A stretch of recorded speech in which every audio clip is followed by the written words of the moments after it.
Hello everybody and welcome to the Team Venom Comics Top 5. I'm your host Rory Bailey. This week it's going to be the top 5 Spider-Man graphic novels as chosen by me. So this is my 5 favourite ones. So obviously at number 5 I've got Carnage, which is the whole origin of Cletus Cassidy's version of the character.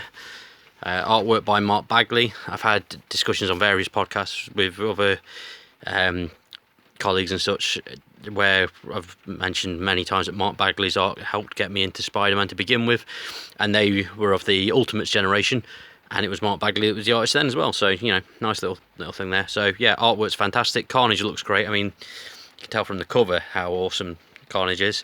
So yeah, that's number 5. Number 4 is The Amazing Spider-Man New Avengers by J. Michael Straczynski.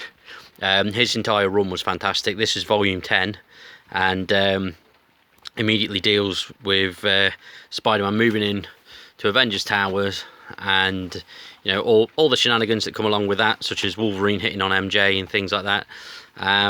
But we also get a really good showdown with Hydra, and it introduces Hydra's own versions of the Avengers in here. Aunt May starts to sort of romance Jarvis a little bit, which is a bit strange, but yeah, so you get like all the Hydra versions of Avengers, like the Bowman, Militant and Tactical Force, those sorts of characters.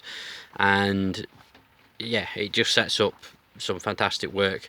And annoyingly, I've just remembered what it sets up, which should be on my list and isn't in the pile, which is The Other, which is also by J.M. Straczynski.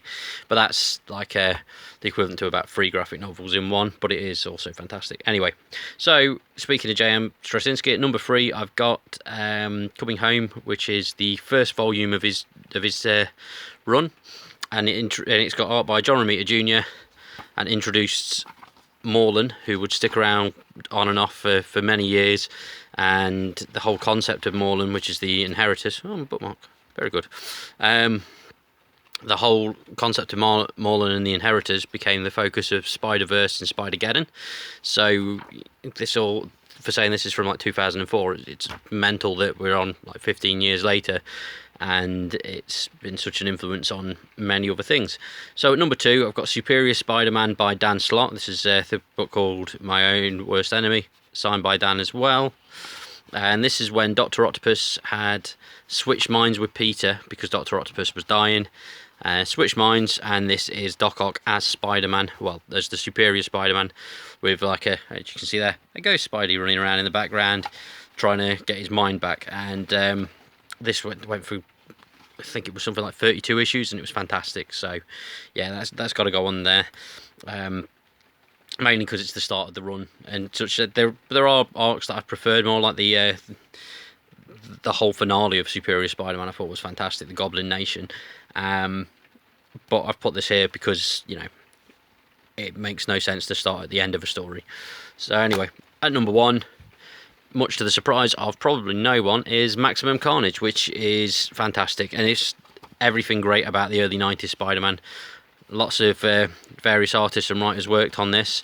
We got some more stuff from Mark Bagley again. I think one of the very first Spider-Man comics I picked up was one of these oversized UK ones when I was about 5 or something, and it was the beginning of the Maximum Carnage one. There was like didn't really notice that. Look at that, chapter 14, Venom. How maybe that's been subliminally planted in there, who knows. But anyway, it's yeah, one of the very first issues I got was essentially reprinting this bit, which is like chapter 5 or whatever, and chapter 6, because it introduced Morbius and loads of random characters that I just was really shocked to see, and I ended up following Marvel quite a lot as a result of this.